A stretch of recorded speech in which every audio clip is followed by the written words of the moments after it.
Welcome to the Service MVP podcast, and my name is Joe Crisara, America's Service Sales Coach, and we are here today with one of my best mentors. He didn't even know it, but I'm going to let him know that today.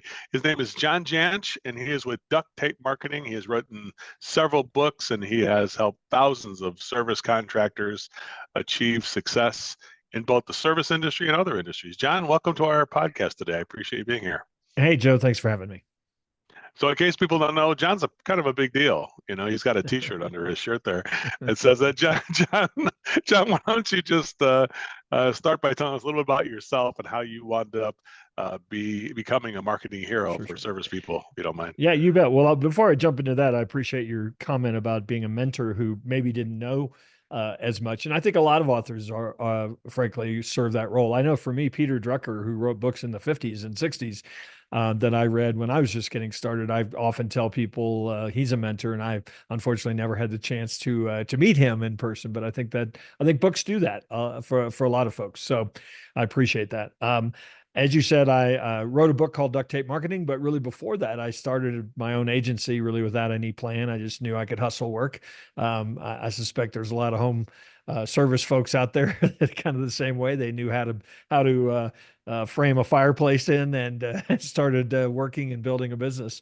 And eventually I found that I got big clients, little clients, big projects, little projects. Eventually I found that I loved working with small, mid-sized businesses, but they were pretty tough to work with in a lot of ways, in the traditional sense from a marketer, or at least the way I'd been trained, had the same problems and needs as bigger organizations, never the same budgets or really even attention spans. And so one day I just said, look, I'm going to walk into my next prospect and I'm going to say, look, here's what I'm going to do. Here's what you're going to do. Here are the results we hope to get. And here's what it costs. Do you want that, from a marketing consultant? And really, in trying to solve my greatest frustration, I quickly learned that I was tapping into one of the greatest frustrations with small businesses, and maybe increasingly today. It's really hard to buy marketing services. Everybody's selling a tactic of the week. You don't know who to trust. You don't know which way to go. There's this new thing that just came on that everybody's saying you should do. And so it really gets tough. And so the fact that somebody said, look, we're going to start with strategy before tactics. We're going to install a marketing system. You're going to know what it costs. That was kind of music to their ears. And that was really the genesis of Duct Marketing. I wanted to give my system kind of a brand name. And to me, that just felt like what it was like to run a small business. The term seemed to resonate with folks. And then I kind of was off to the races. I named my first book that.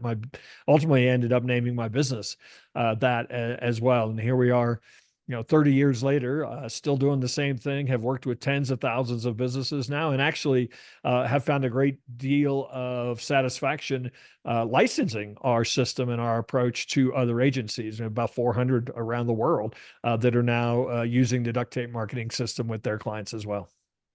You know what? It was a time when I was thinking, yeah, we should license it, but I'm like, you know what? I got my hands full with what I'm doing, so I was trying to master this business first before I did something like that, because I just love the material so much.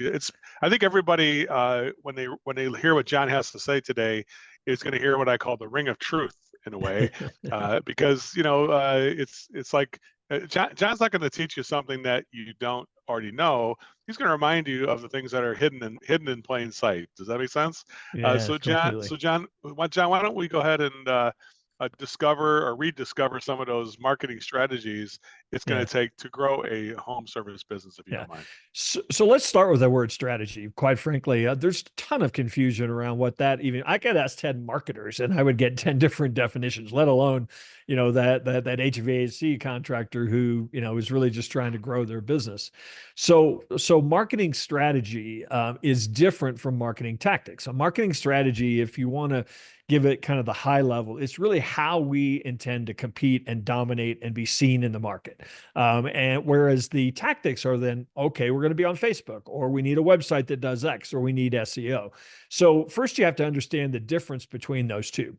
And for us, marketing strategy has three very distinct components. There is the brand strategy, a growth strategy, and a customer strategy.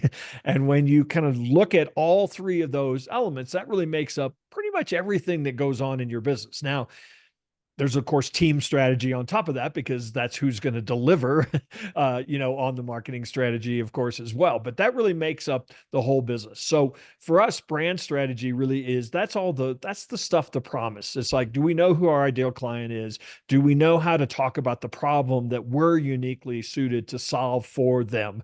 Do we know where they hang out? So consequently, where we need to hang out? Do we know what our beliefs are, our mission, values are, that we want to make sure that go into our brand promise, so that like when a customer experiences us, they experience what we believe and how we believe they should be treated. So there's an intentional process for understanding what those are. And it's not necessarily let's do this because that sounds like a good promise. It's really the essence of discovering who you are and being it and communicating it and owning it. There are a lot of folks that we work with over the years, and we interview their customers. That's a real great way to actually find out how your customer is experiencing your brand. And we hear all the time little things. Well, they show up when they say they're going to. They don't let the dog out, when they're working on our house. I mean, it's all little stuff that a lot of people don't realize are an important part of their brand that they should be communicating. A lot of times it's just like, hey, that's how mom told me to treat people. Doesn't everybody do that? Well, guess what? No, they don't. And so really not just understanding that, but really leveraging that, using that, having that on-time guarantee, having that 37-point checklist of clean up the job site, that you use in your sales materials. That's how you really communicate, who you are and what the customer means to you. So we spend a great deal of time on that. Then, of course, the second part of that, the growth strategy. I mean, that's where most people spend, or at least think of marketing, is like, where are we going to communicate? How are we going to create awareness? What's the process of actually nurturing that lead, capturing that lead first, then nurturing that lead? I mean, those are all the intentional processes that a lot of people associate with kind of the sales, or customer generation. And then the last part is, okay, somebody says yes. What now? Well, that's a marketing function, right? Once somebody says yes, how you onboard them, how you orient them, how you treat them, how you communicate with them on an ongoing basis, how you keep your promises. Those are all intentional parts of marketing. So that really, when we start with there, we actually map out, what are all these elements going to look like? And I tell you that having that roadmap just allows you now to make every decision about where you're going to spend your money, where you're going to spend your time, where you're not going to spend your money, where you're not going to spend your time. And it just really becomes a great way for you to stay focused on the right clients and the right relationships. Oh, you just unleashed a bunch of great things there. Like strategy, a 3-point strategy: the branding and marketing, which are really almost two different things, right? The brand kind of makes a promise, the marketing amplifies that promise to the public, and then how are we going to, what's a strategy to make sure that once they get into this, Right. the top of that, what you call the trust funnel, that they get pushed into an actual communication with a person there, and then you have the people in the field. I always felt that what we teach at Service MVP and what you do are they work together in a way. It's like you have to learn what we're doing so you can say, oh, that's a unique thing that you're doing, that. And then you can kind of amplify that in the marketing as well there too. And it goes back and forth, like, hey, we're promising this thing in the advertisement we're doing. To not tell the sales team that would be malfunction. How important is, I want to call it congruent? Is that a good word? That where everything is kind of matching up, that the left hand knows what the right hand's doing in this aspect of things? Yeah. I mean, you could call it sales and marketing being on the same page in a lot of cases, but I mean, just even congruency in your messaging. That probably the thing that erodes trust the fastest is when you surprise people in a bad way, when things don't work out the way you said they were. I mean, I use this example all the time. I mean, if you promise somebody that you're going to deliver or you're going to be there on Friday, and you show up on Thursday, I mean, assuming they were expecting it, you to show up, I mean, they're really happy, right?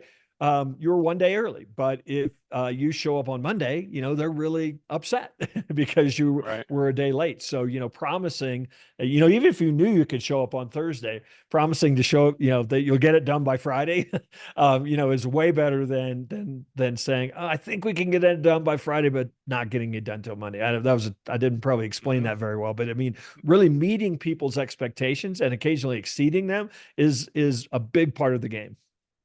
Yeah, it's like I think you're right. I think just now, of course, just showing up without calling somebody No, no. might be a problem. But you're right. I think you're kind of like, hey, we have an opening on the schedule. Let's get in today Yeah. earlier because Yeah. Yeah. Yeah. it'd be much better to do that than to say, hey, just so you know, we're not going to be able to get you next Monday or whatever type of Exactly. thing. Yeah. Yeah. So yeah, if you're promising good service, then obviously. To make sure that you're delivering that is an important thing. The walk the walk in a way. Yeah. How important is that to a marketer to say that, hey, we're promising this, and then you get some people say, well, these calls suck, John. Is it really the call that sucks? Or you ever hear that before, where Oh, service businesses tell you that, yeah, it's okay, but nobody's selling these leads you got, these shitty leads you get for us. Or yeah. sorry, I Yeah. didn't Yeah. mean to use that language, but those bad leads you got for us, type of thing. You ever get that? Tell us about that. Well, you know, not as much as some companies. And here's the reason I say that is because a lot of people go into it as the lead generation is the only thing. It's like if we make the phone ring, we did our job. I don't care if they're breathing. I don't care if they have the money. I don't care if they value what you do. We made the phone ring. And so that's where you're going to run into that. A great deal of what we try to do is figure out obviously who the right leads are, and then Mm, what's the journey or the behavior, that they expect from somebody like us.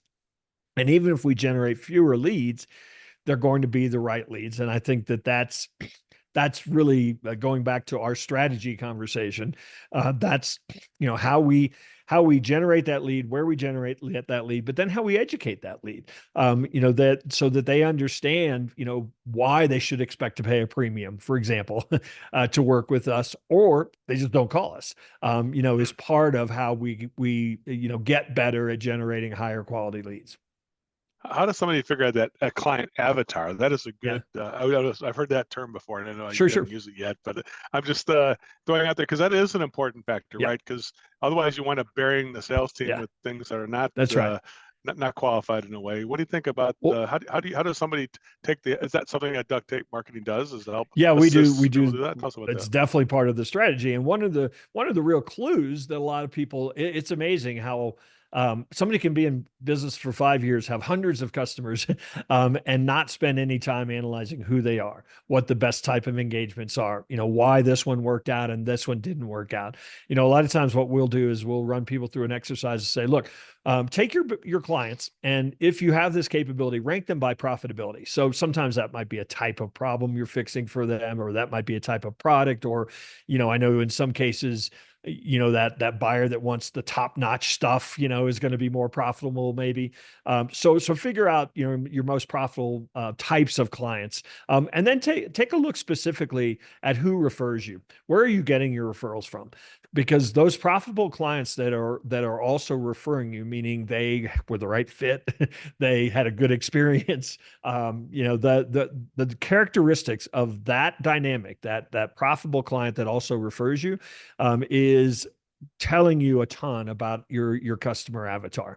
And it's also in a lot of cases when you rank by profitability, you look at work you're doing, you're like, why are we even doing this? I know we have a backhoe and we can do it, but why are we doing it? Because it's not work that we really are good at or should be doing. And we just took the work and it wasn't really a great experience. We probably lost money on it. So a lot of times you identify not only who your best customers are, you identify who you don't want to be working with anymore. Yeah, it's probably because they know my mom. Yeah. It's always something like that. Like, oh, it's my sister's friend. I had to do something, Well, So we work with a lot of folks in the home services businesses, and I will tell you that more times than not, I have found that DIYer customer that they don't want to work with. It's like, yeah, you do these 2 steps and I'll do the last 4. Can I get a deal? Right. It's Yeah. like, now the job is not going to be done well. We guarantee it. And I lost money on it. That is it. That's it. When you start to, you can't, you, I say, if you let me do 100% of my service, I can give you 100% quality and take 100% accountability too. That's the biggest part, That's right? right. That's right. That's an aspect of things. What else is involved with the marketing strategy? Any other things you want to continue on from there, John? Well, so we are very big advocates of understanding the customer journey, and that's something that's, that term's been around for a while. I actually coined something I call the marketing hourglass, because for a lot of people, the customer journey is, they talk about it as the funnel. It's like, throw some ads up here, drive a few people through that small piece of the funnel, and that's how you get business. That's where customers come from. And what I believe is that for most businesses, frankly, the real magic happens after somebody becomes a customer. So now you go back to their house 47 times when they own the house, or they actually refer, 12 of their neighbors to you, because they had such an amazing experience. So for us, the customer journey has 7 stages. And I liken them to more behaviors that I think our customers want to go through with the companies they do business with. So it's something we call the marketing hourglass, with the idea that you've got the funnel shape, of course, to get a customer, but then it expands once somebody becomes a customer, and that's kind of the bottom of the hourglass. So I actually keep one on my desk. So, just to give I you got one. a Yeah. little shape hint there. But so the stages are know, like, trust, try, buy, repeat, and refer. So really, there's a lot that happens after somebody becomes a customer that's ultimately going to dictate how profitable a business is. We all know, if you take a close, good, hard look at your P&L someday, we all know that it costs us a lot less to do more business with our existing customers than it does to go out there and spend money on getting a new customer. So, it really is very, very profitable to think in terms of what are things that we can do to wow a customer? What are things that we can do to get a customer talking? What are things that we can do to intentionally get in somebody's house more often? What are things that we can intentionally, actively create referrals from our best customers? I mean, anybody who works in the home service businesses has a handful of champion customers that are always talking about them, that are always sending them business, but, partly because they're wired that way. But, what are we doing to reward those people and make sure that that we not only appreciate, but we make it easy for them to talk about us. So, those are the areas when a lot of people talk about marketing, it kind of stops at like, well, I got you a lead. And we are like, no, I got you a lead that is now happy, that is the lifetime value is now 10x of what their first project was. And they've actually are also sent you 5 referrals. I think that referral business that's really, now I do exactly remember how I first found you. I probably found you 20 years ago or whatever it would have been, a long time ago. Probably 2004. I think it might have been back 2005, something like that. And you had a program called Referral Flood, I think it was called, or Yeah, it was my very first product. and Yeah. that's the thing I bought. That's the thing I bought, and I was like, this thing is amazing. And so because it was amazing because it spoke to me, because it had a lot of that ring of truth, and it was like, yeah, I'm doing some of this. Like, I didn't have a game, I didn't have a strategy on it. That was just Yeah. it was just I was whatever came into me. I got lucky. And hustled, like you said. But now this document gave me sort of like, here's all the things you need to do to get that That's right. referral flow. Yeah, and seriously, even with Service MEP, we're looking now for a new marketing director here. Finally, we're going to finally get our first one ever. But Nice. really, everything has been referrals. Everything has been Yeah. like that. So Yeah. I've taken that to probably an extreme. I probably should have done a mix of 2 things.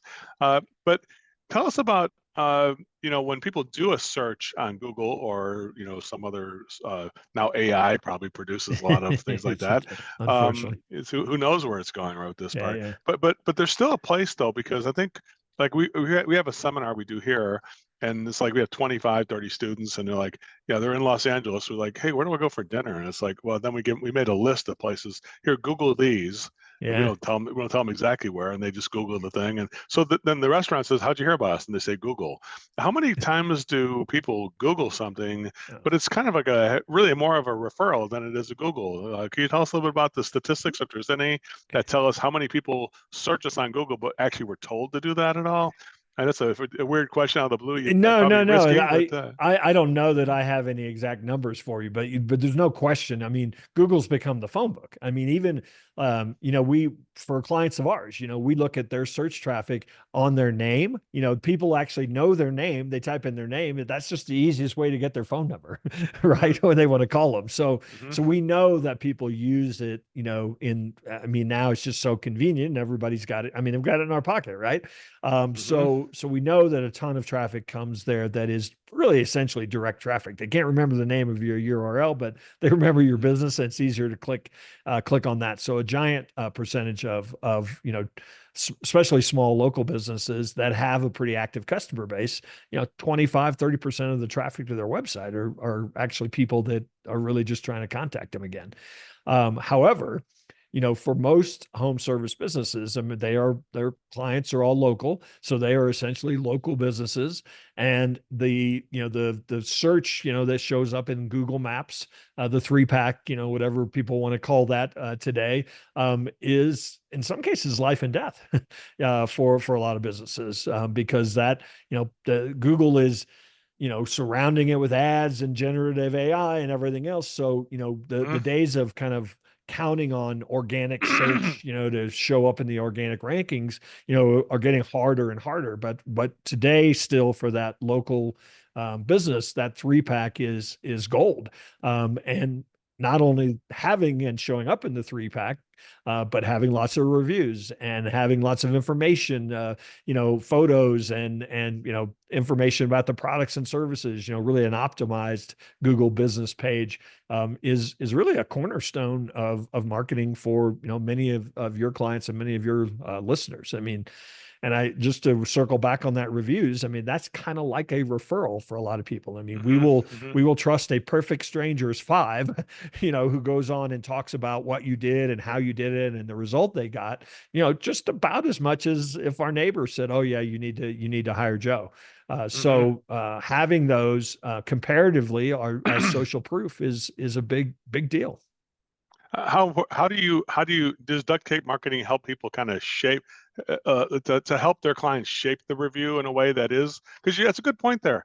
If you got somebody who is more descriptive of the Yeah. experience, and it's like they can helping the public imagine what this is going to look like, as opposed to your neighbor who says, "Hey, just call Joe." It's like Yeah. the Yeah. type of Yeah. a thing, right? Like the neighbor's going to be short and to the point because Yep. I'm just your neighbor, trust Yeah. me.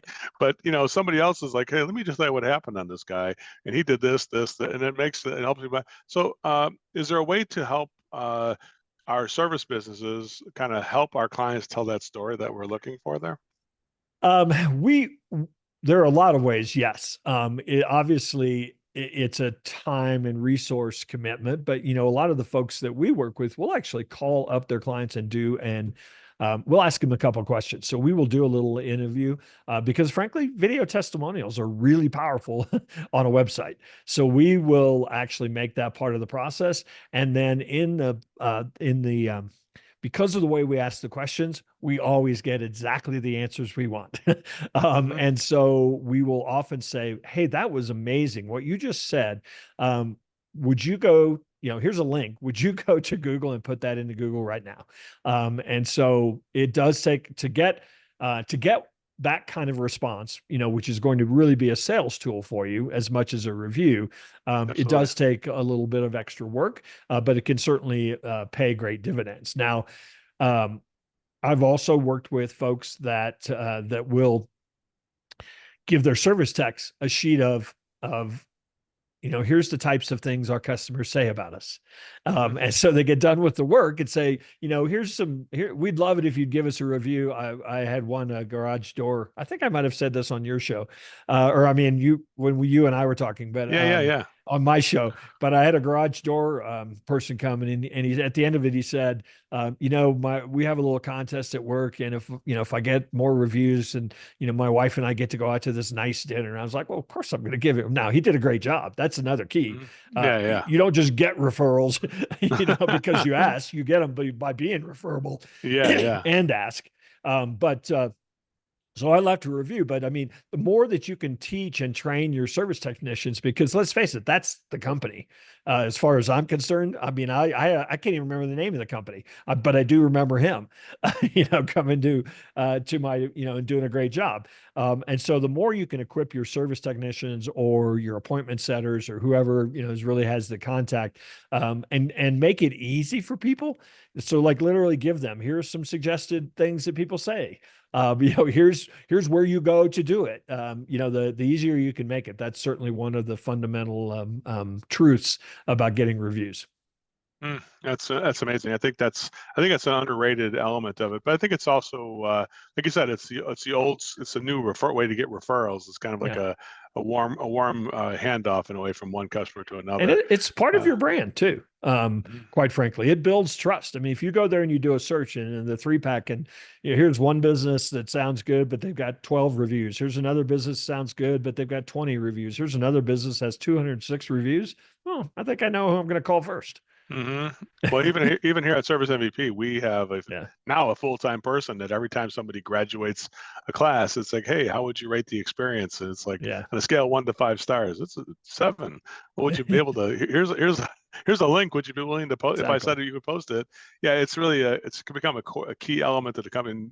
And seriously, now we have 274 Nice. five-star reviews and only one guy who wandered in there somehow. It's like they couldn't never even do business with us. He's like, I just confused. I'm like, okay, well, why'd you put that up there? Yeah, Anyway, yeah. I have I have one-star review that doesn't have any words by it, and I have no idea who the person is. They just yeah, we got thought, the oh, same I'll push thing. the 1-star button. I I'm was bored told that today. that's okay. That's okay. Yeah, that's right. Yeah, probably somebody who wishes they were John Jantsch, probably. But anyway, 30 years of information. John, how do you keep, I mean, with all the new technology and, there's things of after they purchase that, now technology nurtures the customer That's right. through that funnel in a way. How does somebody, a veteran of 30 years of marketing experience like you, stay relevant to Yeah. all the new tools and technology here? Well, Not that I first want to get too off, far into not, but I mean just to get that strategy. But y- I don't know we're y- saying with strategy here, but there is those tools. How oh does a yeah, yeah. tool help No, marketing affect those automation strategies? Yeah. is a reality. AI is a reality today. We all need to, continue to use it. The first part of the answer is that I wouldn't be talking to you if I didn't stay relevant, right? I mean, Mhm. you wouldn't care what I had to say Right. if I Right. didn't stay relevant, right? So it's partly survival. But I think one of the things that helps me is I love it. Mhm. I love the new stuff. And what I love doing actually is getting the new stuff and saying, okay, what's practical about this? A lot of people get really excited about when social media came along. Everybody got all excited about all the things it could do and how it was going to change the world. And I was like, okay, how can Twitter be used as a tool to serve my customers better than I am today? And I don't care about all the other nonsense or all the other ways people are using it. And that's really what led me to dive into some of the things really before they became mainstream. But only if they pass that test of being useful today in a practical way. And I look at pretty much every new innovation in that light, that marketing is a system, strategy before tactics. And that part I've been saying for 30 years. Nobody's actually said that's out of date anymore. But everything, all these tools and platforms come and go, but what we're here fundamentally to do as marketers, I don't think will ever change. No, I think it's just getting. I think it's more efficiently getting people into that hourglass and not the other end That's of right. it, and continuing it. Because I think a lot of Yeah, times people do marketing and it stops in the middle of the hourglass. Like there's that's that right. there's that bottleneck and they stop. Oh, we got the job sold, or we got the call to come in. That's Nobody right. sold it. Nobody followed through. I mean, there's that. That's why I think the technology can be. Because it would have taken 13, 14 people to do the end of the hourglass. Yeah, Now we yeah, have yeah, yeah. technology can Yeah, help us with that a lot. and I think also, there's always a balance between because a lot of this technology and this automation, the customer wants. It's more convenient for them. Remember the days we had to call somebody, leave a message, they'd call us back, then we'd miss them, and all we wanted to do was schedule somebody to come out and clean my chimney, and we're going back and forth 5 times to make it happen. Well, now I go on their website, click a button, schedule the appointment. I get a text saying when they're going to show up. I mean, that's automation that is customer friendly. Now, when that person shows up and they still have a human touch, and they change the batteries in the in the fire smoke alarm, for me, Yep. even though I Yep. didn't Yep. ask. I mean, that's the stuff where the human touch then comes into play. But a lot of this technology, we have to look at technology as, can it actually make a better experience for the client, as opposed to make it so I don't ever have to talk to a person? I hate that. I hate when people mix those two things up, because it's Yeah. I still love talking to people, and that's what's a people. It's a service is a people business. It's not a Yeah. not a product business or a equipment business. It's something that people are still doing this work for other people, and we serve That's other right. people. That's really the core of service, is to serve, Yep. and Yep. that's it. Let's not forget that. Well, I do want to make sure I don't end this interview until I have given people a chance to kind of, in a thumbnail way, experience, like, if contractors who are definitely, even people who are experienced contractors, that are confused as to who can guide me Yeah. into something that's I call pure motive. We do pure motive service. That's right. We educate people there. You guys do ethical pure motive marketing, because I believe in it, and you want to see some of it, you'll see us and what we do here. So we're a product of your product, and I've experienced some of the methodologies and things from it. But can you help contractors with, if they were to hire one of your 400 Hmm. branches, or people, or even somebody at the main office, Yep. what would they experience in this journey to get them to have an effective marketing strategy? You Could you bet. just help get a So little thumbnail there? yeah, you bet. So first I'll give people my email address. It's just John at Duct Tape Marketing. So that.com. So if you've heard something today and you're like, I want to talk to him, that's the easiest way. And what we do is we will go through a discovery call where we'll learn about what you're doing today, what your goals are, what's working, what's not working. And then if we believe that we can help you, we would propose a strategy first engagement, which is really a process that we have done thousands of times. It takes about 30 days. We'd run through and really give you some clarity on your ideal customer, and on really the message of differentiation that's gonna really resonate with the market, on kind of a marketing and brand audit, like all the things that we see that some need fixing. We think maybe some don't. Um, Talk about your customer journey, talk about the various channels and the tactics that we might recommend in a plan. So if you engage us to do a strategy first engagement, you'll have a real solid plan for what your priorities are and how you can differentiate. If you choose after that point, we actually will do all the implementation as well. So we do strategy, but we also then have an agency to really orchestrate all the moving parts that need to be done, whether they're paid or social or SEO, review funnels, all those kinds of things. So we can kind of we have clients. I think my longest running client is a remodeling contractor in Kansas City that started working with us in 2004. And we just keep doing it. They've grown. They were about a $1.8 million business. They're about a $50 million business today, and we just keep maturing their marketing using the duct tape marketing system. That's great. So not only do you make up the recipe by the That's strategy, right. and then go ahead and get some of the ingredients we need to get, and then you go ahead and bake the cake too, for Yeah, people. I'm just I letting a little mean, bit to get. in the end, we want you to do your business. We want you to do what your business does, and really get to the point where many of our clients are to the point where they don't even think about marketing anymore, because they have such a high level of trust, and they know they see it working, and they to some degree they now don't even worry about how or why it's working, because so they can focus on their customers. Well, the easiest thing I ever did was fall in love with duct tape marketing and John Jantsch, probably 20 years ago. And I think that anybody here who is smart enough to want to get unconfused and simplify, I think that's one of the things I really admire so much about you, John, Yeah. is the your value of simplicity. Yep. You definitely boil complicated things down to, let's just go back to this basic and kind of do that. And I want to Yep. say thank you for doing that for contractors. And every day, I'm sure everybody gets a warm feeling in their heart, like I'm having right now today, being with you. So thank you so much for being on the show, and thanks for helping contractors. I really appreciate You that. bet. Well, you're doing great work, Joe. Obviously, the way your business has grown certainly is testament to people getting tremendous value in working with you. Well, thank you, John. One of the highlights is I get to talk with people like you, and also a bunch of the hardest working people on this planet, which is service businesses as well. And thanks a lot for being here.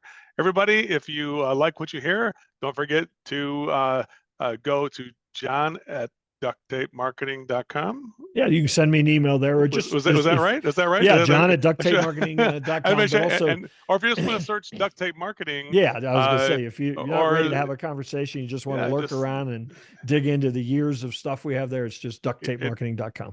And buy the book. I mean, it's a great way to get that top of that trust funnel we talked about, so you can see what you're gonna hear there. And when everybody sees that marketing hourglass, I'm gonna tell you right now, it's gonna instantly be like, oh my God, I gotta talk to these people. That's what you're gonna say. But John, thanks a lot, everybody. We'll see you on the next Service MVP podcast. Everybody have a great one.